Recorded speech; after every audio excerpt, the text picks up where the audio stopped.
pero muy buenas noches. Bienvenidos a un programa más de Comprometidos. Hoy queremos darle la bienvenida a los que nos están viendo por primera vez y a aquellos que todavía no se están conectando. Te invito a que puedas compartir la transmisión para que tus amigos del Facebook, tanto de WhatsApp y de todas tus redes sociales puedan conectarse, porque el tema que venimos hoy para terminar, que es sobre los adventistas, está bastante cargado y bastante especial. Así es que compartir la transmisión, invitar a tu amigo a que se conecte a la transmisión de hoy. Pastor, bienvenido. ¿Qué tal, Josías? ¿Cómo estás? Muy bienvenido a todos los que están mirando por Facebook. Muchas bendiciones. Queremos compartir con ustedes la continuación de esta serie que empezamos hace 15 días. La Iglesia Adventista del Séptimo Día. Los Adventistas del Séptimo Día. Vamos a estar analizando algunas cosas que tienen que ver con su doctrina, lo que ellos creen, lo que ellos practican. Y les queremos animar a todos a que puedan enviar sus comentarios, envíen sus dudas, sus quejas, envíen todo lo que ustedes quieran, sus saludos. También pueden enviar sus peticiones de oración. Al terminar, vamos a estar orando por cada pedido de oración. Así mismo, pastor. Así es que para los que nos están viendo, si tienen alguna duda o alguna pregunta sobre esta denominación, este es el momento adecuado, el momento ideal para ir compartiendo, para ir hablando sobre esta denominación. Pastor, el martes 2 de julio estuvimos hablando o empezamos a hablar sobre los adventistas. Y hay una cosa que yo quiero como dejar en claro, ¿verdad? Porque muchos ven nuestro flyer y nuestro flyer dice, por ejemplo, secta falsa y luego dice iglesia adventista, ¿verdad? Y muchos se quedan ya como que una secta falsa son los adventistas, pero no vieron todo el programa.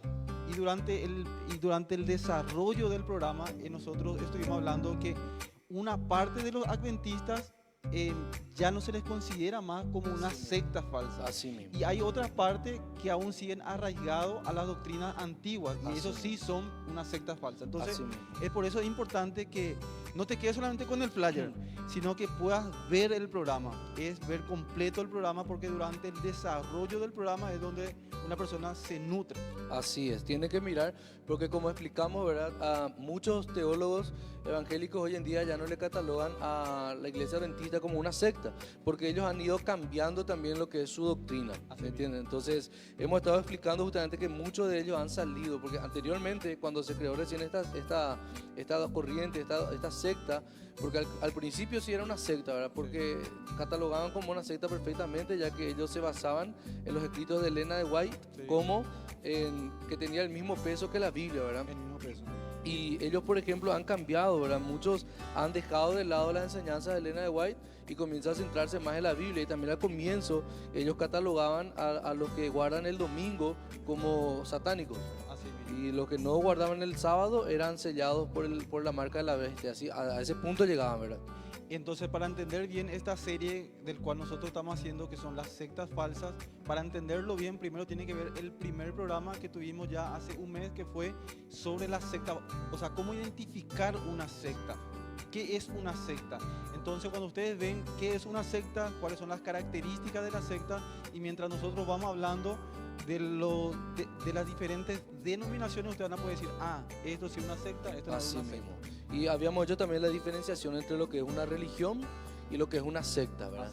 Entonces es muy importante, y hace 15 días estábamos hablando sobre lo que era la Iglesia Adventista del Séptimo Día, ¿verdad? Y hemos visto su historia, sus fundadores, quiénes fueron, y estábamos mirando algunas de sus doctrinas, ¿verdad? Sí. Entonces, una de las primeras doctrinas que hemos estudiado en este primer episodio fue el del juicio investigador, que se está llevando a cabo por Cristo en el santuario celestial. Esa es una de las doctrinas que ellos tienen, ¿verdad? Eso fue de Hiram Edson, ¿verdad? Hiram Edson, sí. Ellos fueron los que interpretaron, ¿verdad?, el libro de Daniel, capítulo 8, versículo 13, donde habla de los 1360 días, creo que son, 2300 tardes y mañanas, dice, ¿verdad? Entonces ellos interpretaron eso, ¿verdad?, como que daba la fecha en el que el Señor Jesús está trabajando en el cielo. Lo que el Señor Jesús está haciendo en el cielo es investigando los pecados de toda la humanidad en un libro. Cuando Él cumpla de ver todo eso, o sea, cuando el Señor Jesús pueda ver todos los pecados, ahí el Señor va a saber quiénes son salvos y quiénes no. Esa es una de las bases de las doctrinas, ¿verdad?, de la iglesia adventista, el juicio investigador. Pero me gustaría un poquito tocar esto, ¿verdad? me gustaría un poquito tocar este tema otra vez porque nosotros creemos que no es así. Nosotros creemos por la Biblia que dice en Romanos 8:1, ninguna condenación hay para los que están en Cristo Jesús. Desde el momento en que yo acepto a Jesús en mi corazón, mis pecados son perdonados, mis pecados son borrados y Dios ya no se acuerda. Yo soy hecho nueva criatura. Es cierto, en el cielo va a haber, nosotros vamos a ser juzgados también, ¿verdad? En el cielo va a haber dos juicios. Va a ser el juicio del tribunal de Cristo, donde van a ser juzgados aquellos que se han arrepentido de sus pecados y que han aceptado a Cristo como su Salvador. Pero ese juicio se va a llevar a cabo para dar su recompensa a cada cristiano según lo que haya hecho durante su servicio a Dios. Pero después está el otro juicio, que hace el juicio del gran trono blanco, el juicio final, donde van a ser juzgados todos aquellos que han rechazado a Cristo como su Señor y Salvador. Ellos van a ser juzgados ahí. Pero lo que la Biblia nos enseña claramente es que Dios es un Dios omnipotente, omnisciente. Él sabe todo. Él no necesita sentarse con un libro y estar leyendo los pecados de cada uno para saber si es o no su hijo. También la Biblia nos dice en San Juan capítulo 5, dice que Dios nos ha dado vida eterna y esta vida está en su Hijo. El que tiene al Hijo tiene la vida. Y en 1 Juan 1:9 dice que si confesamos nuestros pecados, Él es fiel y justo para perdonarnos y limpiarnos de toda maldad.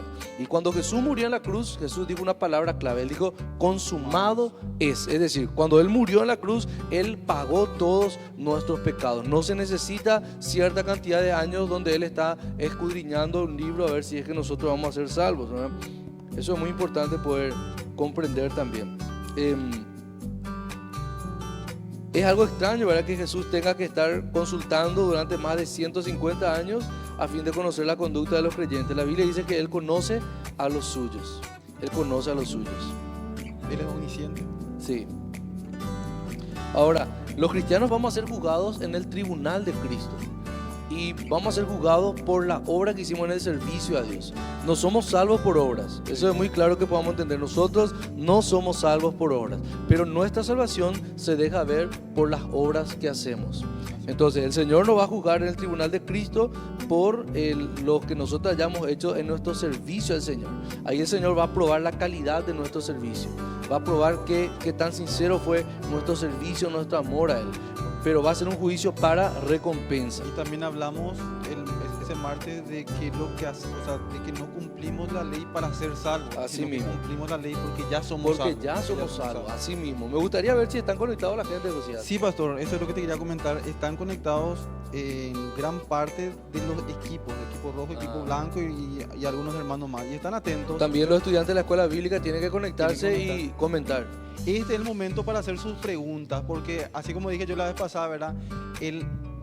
Durante el culto, pararse acá es una prédica generalizada, o sea, uno no puede levantar la mano y hacer una pregunta, pero este sí es el momento para hacer preguntas. En el culto pues no nos animamos, sí. No se puede luego, ¿verdad? Porque el tiempo es corto y de repente alguien tiene vergüenza para hacer preguntas. Entonces ahora es el momento donde uno puede escribir en su celular, mandar un comentario, ¿verdad? Hacer una consulta, la consulta que ustedes quieran. Si tiene que ver con el tema, vamos a responder ahora. Si no tiene nada que ver con el tema, vamos a responder en otra ocasión, ¿verdad? Pero conéctense y compartan la transmisión. Así como el pastor ya tiene preparado su mate, yo tengo preparado mi café, entonces vamos a sentarnos preparen su mate, a aprender juntos. Así es, preparen su mate, su café y vamos a compartir.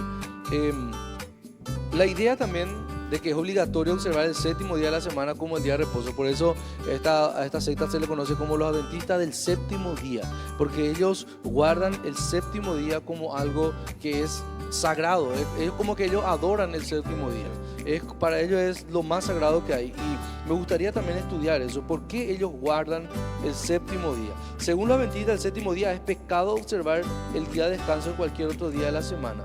Porque Dios en el principio apartó el séptimo día de la semana como un memorial perpetuo de su poder creativo. Miren lo que dijo Elena de White en su libro. Ella escribió, la señal o sello de Dios se revela en la observancia del sábado, en el séptimo día, el memorial de la creación.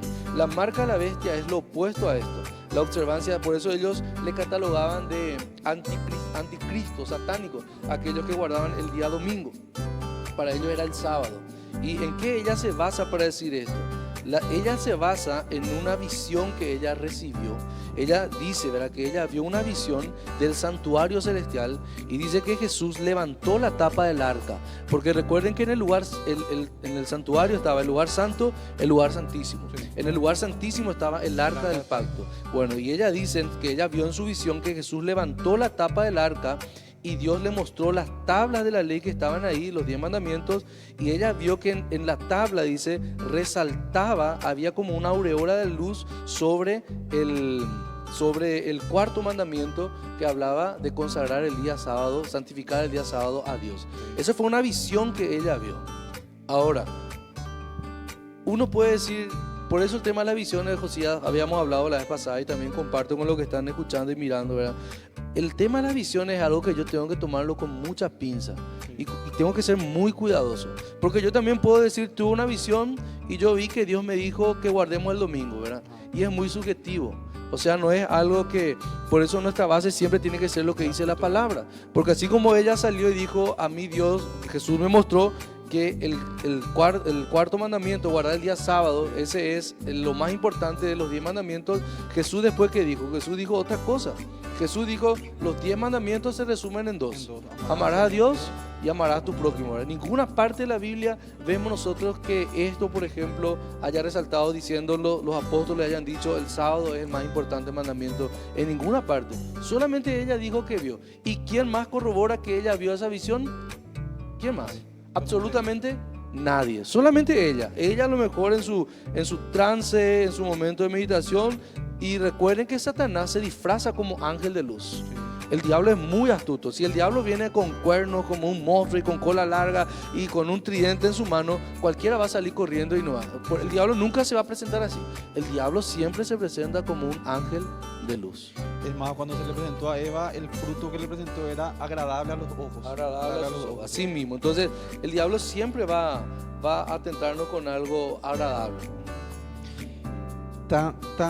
También, pastor, en el programa pasado estuvimos viendo que los adventistas creían que la falta de no guardar el sábado tenía mucho que ver con la demora del retorno de Cristo. Así mismo, ellos decían que a ese punto, ellos decían que Cristo no viene porque no se guarda el sábado, la gente no está guardando. Y ellos, por ejemplo, consideran y ellos aseveran que fue Constantino, el emperador Constantino, el que cambió el día de reposo en el año 321, ¿verdad? Que era sábado, pero que él cambió a domingo. Sin embargo, los historiadores han señalado y siempre se ha demostrado, por ejemplo, Walter Martin, destacada autoridad sobre sectas, él, por ejemplo, reúne muchas citas de los padres de la iglesia demostrando que los cristianos del segundo siglo observaban el primer día de la semana como el día de descanso y culto. O sea, nosotros podemos ver en la Biblia, incluso en la Biblia hay que los cristianos primitivos se reunían el domingo para adorar. ¿Por qué el domingo? Porque Jesús resucitó un domingo. Entonces ellos consideraban que ese era el día del Señor. Por ejemplo, Ignacio, obispo de Antioquía, escribió lo siguiente en el año 110. Y voy a leer. Los que andan en las costumbres antiguas alcanzan la novedad de esperanza, ya no observando el sábado, sino moldeando sus vidas según el día del Señor, sobre el cual se resucitó también nuestra vida. Justino Mártir escribió en el año 100 al 165, el domingo es el día en que todos tenemos nuestra reunión común, porque es el primer día en que Dios hizo el mundo, y Jesucristo nuestro Señor resucitó en el mismo día. Entonces ellos consideran que, o sea, desde la antigüedad realmente los primeros cristianos se reunían el día domingo para adorar y glorificar a Dios. Es muy importante entender el reposo. Porque muchos adventistas, como contó la vez pasada un pastor, y me encantó mucho porque contó, ¿verdad? Ellos escribieron en un mural, dice en Ecuador, escribieron por un mural una inscripción enorme que decía: yo no he venido a abrogar la ley, decía, sino a cumplirlo. Y estaba la imagen de Jesús con las tablas de la ley. Entonces, ¿qué hicieron ellos? Estaban violando el primero o el segundo mandamiento, creo que es, donde dice no te harás imagen. Sí. Entonces ellos, al querer justificar su doctrina, ¿por qué? Porque estaban haciendo una imagen de Jesús, ¿verdad? En forma de no sé si era en forma de chiste, pero es una burla, ¿verdad? Entonces, también el día sábado tenemos que entender bien, ¿verdad? Que en cuál era el propósito del día sábado, cuál era el sentido. El sentido que Dios tenía era que el pueblo pueda tener un día que le dedique a Dios. Que vos podías trabajar 6 días y tener un día para adorar a Dios. Pero después la gente, los fariseos, los escribas comenzaron a tergiversar todo lo que era eso. Imagínate que ellos llegaron al punto que ellos se enojaban porque Jesús les sanaba a alguien, por ejemplo, en un día sábado, ¿verdad? Sí. Imagínate que ellos llegaron al punto de enojarse porque, por ejemplo, arrancaban espigas en un día sábado. O sea, era llevar al extremo ya. Llevaron ya a un extremo que nunca fue, es el propósito de Dios. Con respecto, pastor, ya que estamos tocando el día sábado, dice, aparte de los mormones, me gustaría saber si la iglesia de los santos de los últimos días corresponde a los presbiterianos o son diferentes. Hay muchas de esas iglesias en el país. Con respecto a los mormones, tenemos que hablar el próximo episodio. Entonces, el primer episodio fue sobre qué son las sectas, que ya le había comentado. Ahí hablamos sobre qué son las sectas, las características de la secta. El segundo episodio hablamos ya sobre los testigos de Jehová. Este episodio es sobre los adventistas y el próximo episodio hablamos sobre los mormones. Vamos a estar hablando sobre los Pero mormones. vamos a tener en cuenta esta pregunta. Así mismo. Luego dice otro hermano, mi pregunta es quién y por qué fue que se cambió el día de descanso, siendo que el Señor Dios dijo cualquiera que cambie o añada a esta escritura será maldito. Dice. Sí. Nadie cambió. En ninguna parte de la Biblia dice que ellos cambiaron, solo que ellos comenzaron a congregarse el día domingo, el primer día de la semana. Ahora, en el Nuevo Testamento, por ejemplo, ya no se le da ninguna importancia a lo que era el guardar el sábado, por ejemplo. ¿Qué fue lo que hizo el apóstol Pablo con la iglesia primitiva? Comenzó a combatir a los judaizantes. ¿Quiénes eran los judaizantes? Aquellos que te decían, bueno, vos para ser salvo tenés que creer en Cristo, pero aparte de tu fe en Cristo, tenés que circuncidarte, guardar la ley, guardar el día de reposo y un montón de leyes que les querían imponer. Entonces, en ningún momento se cambió eso, solo que la iglesia comprendió lo que realmente significaba el día de descanso. El día de descanso, el plan de Dios, porque imagínate que después Dios dijo solamente santificarás el día de reposo para él, ¿verdad? Sí. Pero después, por ejemplo, los judíos ortodoxos fueron poniendo leyes. Por ejemplo, vos tenés que caminar cierta distancia nomás en un día sábado. No podés caminar, ir a hacer tu caminata. Y mucha gente dice guardar el sábado, pero ¿qué hace? Cocina en día sábado, lava su ropa en día sábado, por ejemplo, se baña y hace esfuerzo en día sábado. Y si uno va a ser tajante al cumplir, por ejemplo, si uno va a ver a un judío ortodoxo cómo guarda el día sábado, dice que ellos ni siquiera cocinan ese día. Y para ellos ya comienza el día sábado, el viernes a partir de las 5 de la tarde comienza el día sábado para ellos. Ellos ya tienen que preparar todas sus cosas para el sábado. ¿Por qué? Porque el sábado, aparte de no solamente no trabajar, porque recuerda que tiene que trabajar 6 días para poder comer el sábado. Y mucha gente quiere tomar el día de reposo para no hacer nada en todos los otros días tampoco, ¿verdad? Sino que la idea era trabajar 6 días y dedicar un día al descanso. Lo que Dios quería era que dediquemos un tiempo a Él, que podamos estar un tiempo con Él. Y sobre todo también que nuestro cuerpo necesita descansar. También Dios obligó en su palabra, y una de las leyes en Levítico era que 6 años se iba a trabajar la tierra. Sí. 6 años. Y el 7º año se tenía que dejar descansar la tierra. Tenía que dejarse reposar, no tenía que plantar nada. Y el 6º año tenía que plantar doble para que el 7º año ellos puedan comer de esa cosecha nomás. Pero el 7º año no se labraba la tierra. ¿Por qué? Porque la tierra también necesitaba descanso. Ese era el propósito de Dios al poner un día de descanso, un día donde yo pueda estar tranquilo y dedicar al Señor mi adoración ese día. Ahora, Jesús, el apóstol Pablo escribió en Colosenses, dice, por tanto, nadie os juzgue, Colosenses 2:16, nadie os juzgue en comida o en bebida o en cuanto a días de fiesta, luna nueva o días de reposo, todo lo cual es sombra de lo que ha de venir.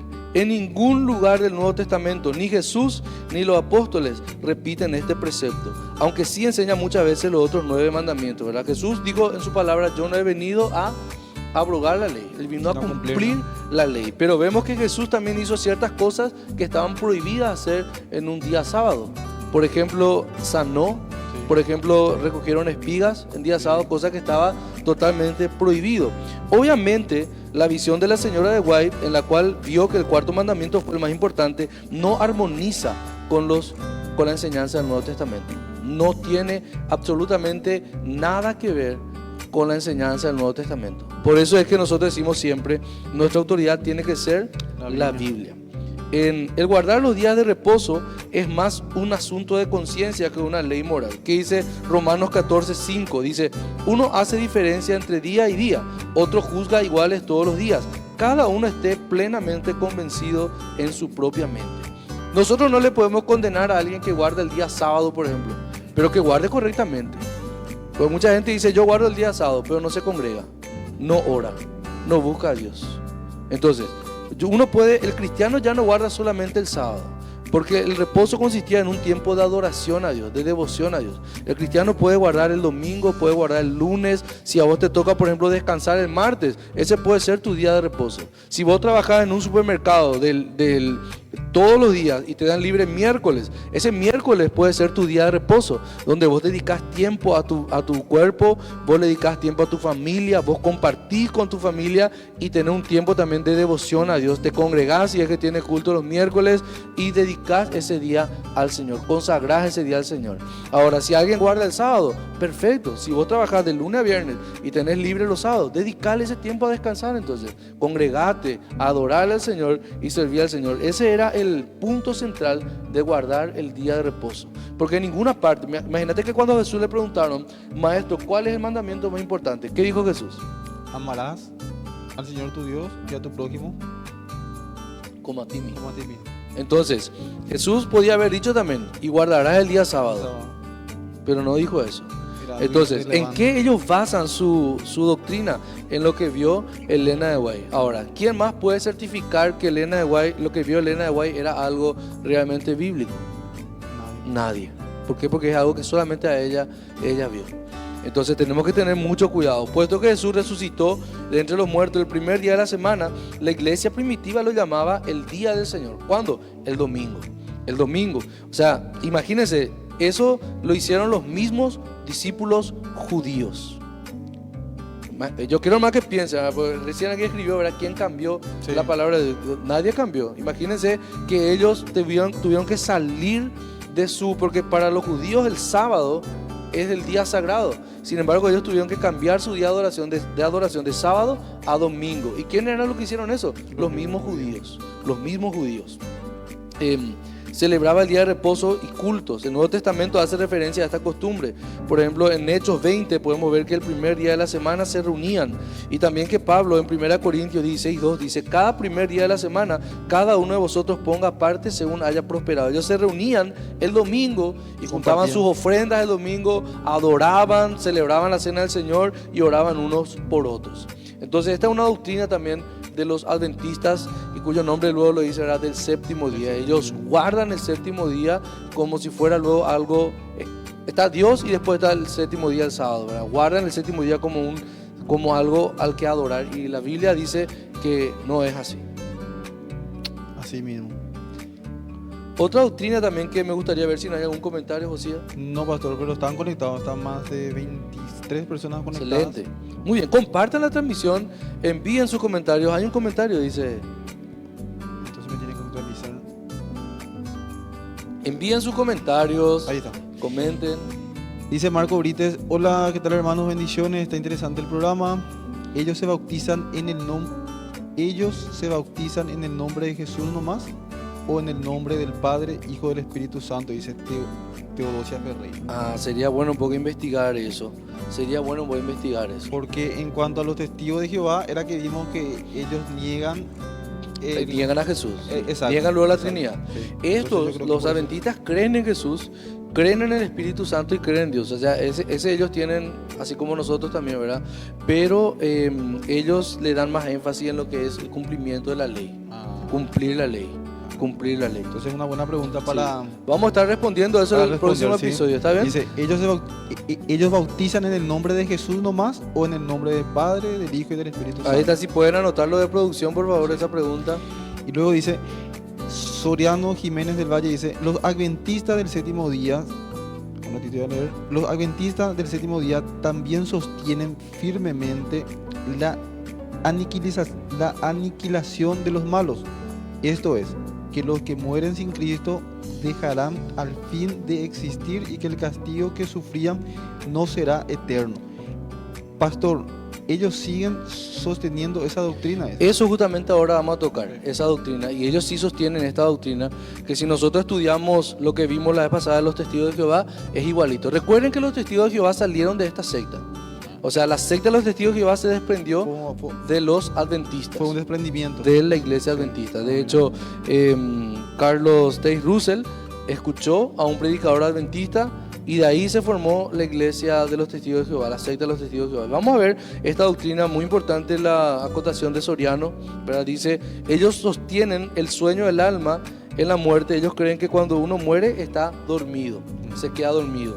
Y que luego de ser juzgados ellos van a ser totalmente aniquilados. ¿Qué quiere decir eso? Que van a dejar de existir. Y esto es una doctrina que la Biblia no enseña.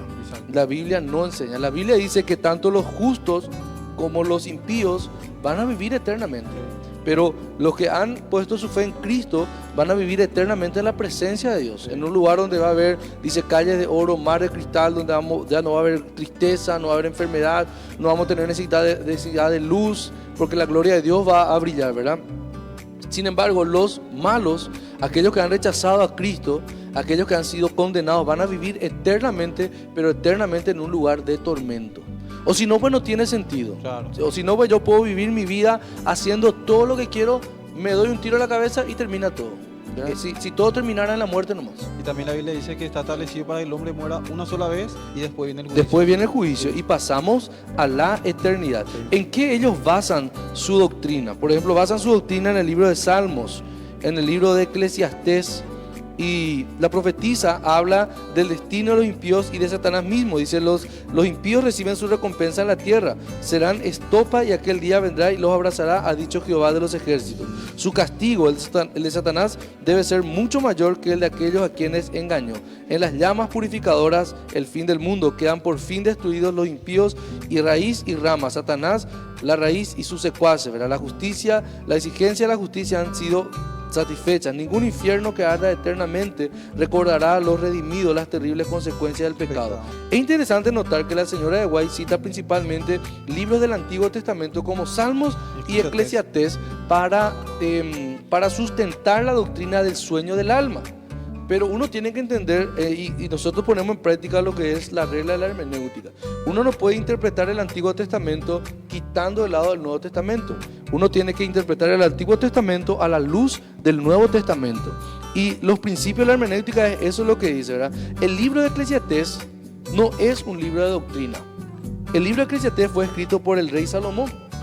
Se cree que Salomón escribió Proverbios en sus inicios, cuando él oró a Dios y le dijo, Señor, dame sabiduría para gobernar a tu pueblo. Ahí el Señor le llenó de su presencia, le llenó de sabiduría, de gracia y de inteligencia, ¿verdad? Pero el libro de Eclesiastés fue escrito ya por un rey Salomón que se había alejado de Dios. Y fue escrito por un hombre que su vida no tenía sentido. Entonces, el libro de Eclesiastés es un libro, es la descripción de un hombre cuya vida no tiene sentido. Y de ahí ella sacó muchos de sus versículos para sustentar el sueño del alma. Que cuando uno muere está en un estado de inconsciencia, está dormido. Y la Biblia no enseña eso. La Biblia enseña que los que han muerto están en un estado consciente.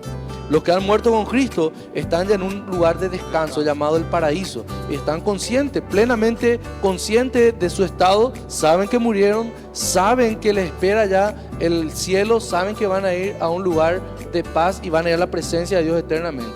Los que murieron sin Cristo también están despiertos. Todavía no están en el infierno, pero están ya en un lugar de tormento. Ya sabe dónde va a ir, ya no hay forma de pasar a uno u otro lado. Los adventistas interpretan mal ciertos términos del Nuevo Testamento. Y de igual manera, por ejemplo, se puede interpretar, ahí quería mirar justamente donde habla, ¿verdad?, que el castigo eterno no se refiere a aniquilación o destrucción absoluta, sino a ser separado totalmente de la presencia divina. Y va a estar en un lugar de tormento eterno. Eso es lo que la Biblia enseña. No va a ser destruido. O si no, pues no va a haber justicia, Josías. Si Dios dice, bueno, van a ser destruidos. Y por ejemplo, un Adolfo Hitler, por ejemplo, que mató a más de 6 millones de personas, ¿verdad? Entonces él murió y terminó todo ahí. No hay justicia. Claro. ¿Dónde él va a ir a pagar eso? Entonces, una persona que ha hecho algo terrible puede suicidarse y termina todo ahí. Y eso no es lo que la Biblia enseña. La Biblia no enseña que tu vida o mi vida termina en el cementerio. La Biblia enseña que mi vida realmente empieza después de morir. Acá en la tierra somos solamente pasajeros, estamos por un tiempo limitado y nos vamos camino a la eternidad. Entonces esta es otra doctrina muy importante y ellos hasta hoy en día enseñan esta doctrina, el sueño del alma y la aniquilación total de los impíos. Entonces, Soriano, podemos decir que tu respuesta ha sido respondida. Sí, yo creo que sí. Porque dice, ¿verdad? Él, y volviendo a su pregunta, dice, los adventistas del séptimo día también sostienen firmemente la aniquilación de los malos. Esto es, que los que mueren sin Cristo dejarán al fin de existir y que el castigo que sufrirán no será eterno. Pastor, ellos siguen sosteniendo esta doctrina. Sí, sí, y siguen sosteniendo porque ese es su pilar de ellos. Y es totalmente antibíblico. Bueno, ¿qué podemos aprender de los adventistas? Es muy importante que nosotros podamos comprender algo. Este programa no es con el fin de atacarles a ellos, no es con el fin de tirar bomba contra ninguna organización, no es con el fin de desprestigiar a nadie, solamente nosotros queremos exponer y exponemos y dejamos ahí y cada quien toma su decisión. Si usted... Estar preparado, ¿verdad? Porque generalmente, y en el mundo en el que vivimos ahora, que nos contamos con muchas personas, los compañeros, en la facultad, en el grupo de trabajo, ¿verdad? Suelen surgir esas preguntas. Y cuando se entera más o menos que vos sos cristiano o algo así, ¿verdad? Ella te pregunta ya así tipo unas preguntas en vagas. Y si uno no sabe, ahí termina diciendo un disparate. Entonces es muy importante conocer. Este programa no tiene como fin atacar, ni desprestigiar, ni hablar mal en contra de él. Lo estamos haciendo con mucho respeto, ¿verdad? Y con mucho amor. Entonces, y hay muchas cosas que podemos aprender de esta organización, ¿verdad? Por ejemplo, ¿qué podemos aprender de los adventistas? En primer lugar, que es inútil determinar la fecha de los acontecimientos finales. De balde nosotros vamos a querer saber cuándo va a venir Cristo. De balde. Jesús dijo, nadie sabe la hora. Lo único que nos toca a mí, a vos, Josía, a los que estamos acá y a todos los que están viendo, como dijo Dios, estar preparados. Estar preparados. Es cierto, Jesús nos dejó muchas profecías que se iban a cumplir, pero nadie sabe cuándo. Entonces yo tengo que estar preparado. Jesús puede venir hoy, puede venir de aquí a un mes, puede venir de aquí a 20 años, pero yo tengo que estar preparado para que cuando allá suene la trompeta, nosotros seamos arrebatados. No podemos estar especulando cuándo va a venir Jesús. Miren que Guillermo Miller metió la pata. Él dijo, va a venir tal fecha y no vino. Y él dijo una frase que me olvidó la vez pasada, no dije. Él dijo, nunca me avergonzaré de mis errores, dijo él. Él tiró esa frase, se mantuvo en eso. Y después Elena de White lo que dijo fue, bueno, Jesús vino, pero entró en el santuario celestial. Jesús vino realmente, pero él entró en un santuario celestial donde él está mirando el libro de registro de todos los pecados de los que ya fueron y de todos los que están ahora mismo, ¿verdad? Entonces a eso ya le llaman el juicio investigador. Cuando eso acabe, Cristo va a venir por su iglesia, ¿verdad? Y eso es totalmente un disparate, ¿verdad? Porque no es algo que la Biblia enseña. También que no debemos basar doctrinas sobre profecías actuales ni interpretar la enseñanza bíblica por profecías en la iglesia. Dios inspiró a los apóstoles para registrar la doctrina. Todo lo que Dios quería que nosotros entendamos está en la Biblia. Hay cosas que no vamos a encontrar en la Biblia. Y eso es porque sencillamente Dios no quería que nosotros sepamos. Lo que Dios creía en su sabiduría, que nosotros tenemos que saber, Él inspiró a sus hombres y dejó escrito en la Biblia. Ahora los teólogos son los que analizan el texto bíblico y extraen la enseñanza y forjan la teología. Entonces, ¿qué tenemos que hacer? Estudiar la Biblia. Hay grandes teólogos, grandes hombres de Dios que dedican su vida.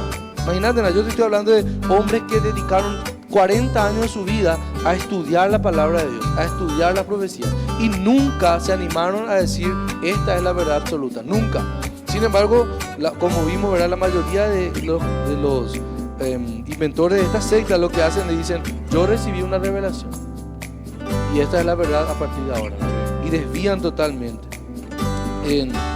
Es obvio que algunas de las revelaciones de la señora de White no están de acuerdo con la sana. Nosotros creemos en el don de profecía. Nosotros creemos que Dios puede levantar a alguien, por ejemplo, para profetizar. Pero ¿profetizar qué es? Profetizar no es venir y decirte, Dios me dice que te va a pasar esto, Dios me dice que va a venir esto, no. O una vez alguien me dijo, vino un profeta, me dijo. Hey, ¿qué es lo que dijo? Y dijo que tenemos que arrepentirnos, si no la ira de Dios va a caer sobre esta nación. La Biblia dice eso. Y eso la Biblia hace 4000 años ya estaba diciendo por el profeta Isaías, Jeremías, que advertían constantemente, si no se arrepienten, Dios, y eso es obvio, si nosotros no nos arrepentimos, Dios va a enviar su ira. Eso no es ni un profeta. Un profeta es alguien que viene y te dice, de aquí a un año va a caer todita tu casa sobre vos, si no te arrepentís. Y de ahí a un año sucede eso. Ese es un profeta. Pero ¿qué hacía el profeta anteriormente? Lo que el profeta hacía era, hablaba al pueblo la palabra de Dios. En otras cosas, entonces si nosotros llevamos eso hoy en día a la práctica, nosotros somos profetas. ¿Por qué? Porque estamos hablando al pueblo la palabra de Dios. Nosotros creemos en el don de profecía, creemos que puede haber un profeta que Dios levante y le dé una palabra puntual para un evento puntual. Pero lo que nunca tenemos que hacer es basar una doctrina, basar una creencia y crear toda una organización en base a lo que alguien se levantó y dijo, yo vi, o yo soñé, o Dios me dijo. Eso sí es totalmente anticristiano. También que tenemos que estudiar la Biblia, interpretar la Biblia según las reglas de la hermenéutica. Por eso es muy importante, y Pablo le dijo a Timoteo, si alguien quiere ser un pastor o un líder, buena obra desea. Y después dio todos los requisitos para alguien que quiera ser pastor. Y entre uno de esos requisitos está no un neófito. ¿Quién es un neófito? Alguien que apenas está empezando a estudiar la palabra. Alguien que apenas se está empezando a familiarizar con la Biblia. ¿Por qué? Porque puede terminar creándote toda una serie de movimientos que es totalmente antibíblico, como pasó con estos... Con Elena de White, por ejemplo. Con Elena de White, Sí, con Carlos Russell, ¿verdad? Y como vamos a ver también la próxima semana, el próximo episodio, con el creador de los mormones. Hasta ahora están conectados la gente, pero ya no hay preguntas, creo, pastor. Excelente, quiero decir nada más para Sí. terminar, ¿verdad? Estamos terminando. Que conviene que reconozcamos lo bueno en los grupos no tradicionalmente evangélicos y oremos por ellos. Tenemos que orar. Ellos han cambiado, como yo le dije la vez pasada, ellos un tiempo creían que uno de esos dos corderos que se enviaban en el desierto, ellos creían que era Satanás, ¿verdad? Entonces ellos creían que era el que expiaba nuestros pecados, Azazel, ¿verdad? Azazel, cuando habla en Levítico, que el segundo macho cabrío suelto en el desierto, en el día de la expiación, ellos creían que ese era Satanás. Y después ellos fueron cambiando su postura. Hoy en día, por ejemplo, hay adventistas que ya no son muy cerrados en el día sábado. Dejaron de lado ya también eso, ¿verdad? Y eso es muy importante, se han vuelto mucho más bíblicos. Sí. Mucho más bíblicos. Yo, como les conté a ustedes, tuve un episodio, ¿verdad?, que no me fue tan bueno. Una vez conocí a un hombre adventista que vino acá frente a la iglesia y pegó por la columna, pegó un cartel de los adventistas y creó un montón de cosas, escribió ahí y dejó su número y yo le escribí, ¿verdad? Y me dijo, ¿verdad? Bueno, entre muchas cosas comenzamos a debatir, pero después lo último que yo le pregunté, ¿vos te considerás cristiano? Le dije, y me dijo, no, yo no soy cristiano, yo soy adventista, me dijo. Pero era que dijo también que tenía que leer el libro. Tenés que leer, sí. Un libro, sí. Yo le dije, yo leo la Biblia, le dije. Sí. Y me dijo, no, pero aparte tenés que leer El conflicto de los siglos, Conflicto tenés de que los leer ese libro. Que era de Elena de White. Y ese es el libro de Elena de White. Desgraciadamente, hay muchos, ¿verdad?, de los adventistas tradicionales que están queriendo llevar otra vez a los adventistas más contemporáneos a la senda antigua, Sí. que es otra vez guardar el día sábado, y los que no están guardando el día sábado están marcados con la marca de la bestia.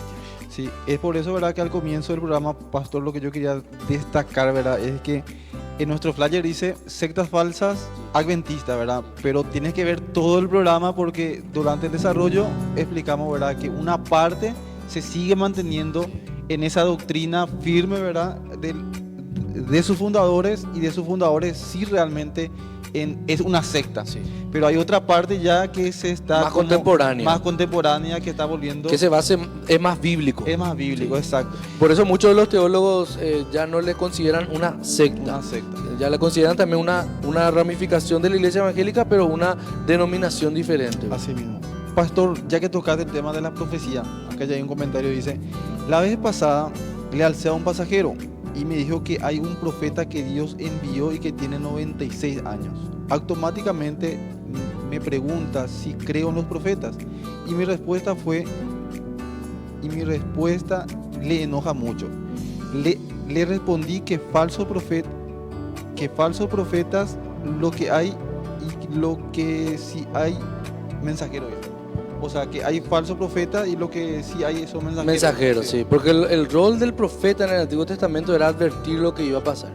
Advertir al pueblo de lo que iba a pasar. Por ejemplo, Elías oraba y se cerraba el cielo, no llovía, ¿verdad?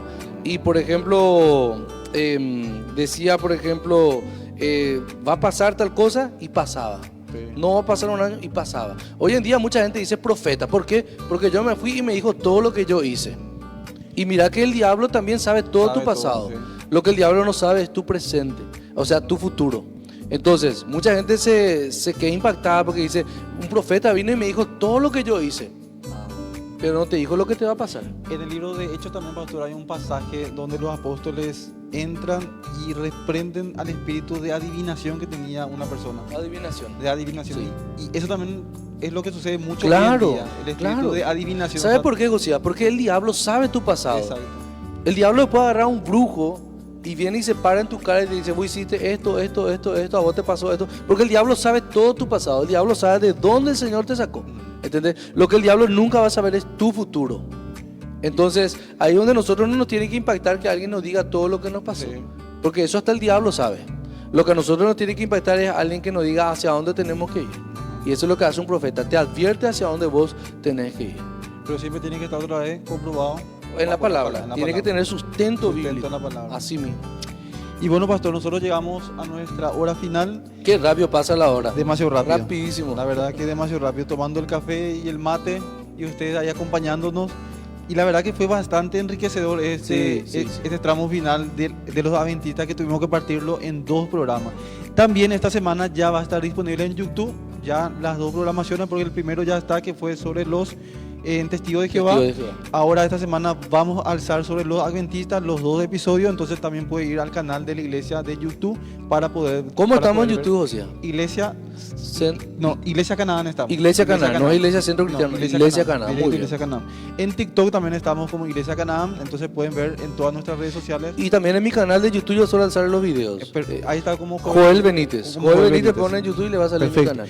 Entonces, para nuestros seguidores que nos están viendo, nos volvemos a reencontrar el martes 30 de julio 30. con el programa de en sectas falsas, los mormones. Así mismo. Los mormones. Vamos a ver si Entonces, hacemos algo especial también por ser el Día de la Amistad ese el Día de la Amistad, A exacto. lo mejor tenemos sorteos ese día, podemos ver sorteos, regalos, premios para los que están siguiendo el programa. Así mismo, así con nuestro... ¿No hay ninguna petición de oración? Peticiones de oración, no. Entonces, para la hermana Sofía, esa es tu pregunta, ya tenemos agendado. Vamos a responder el martes 30 de julio.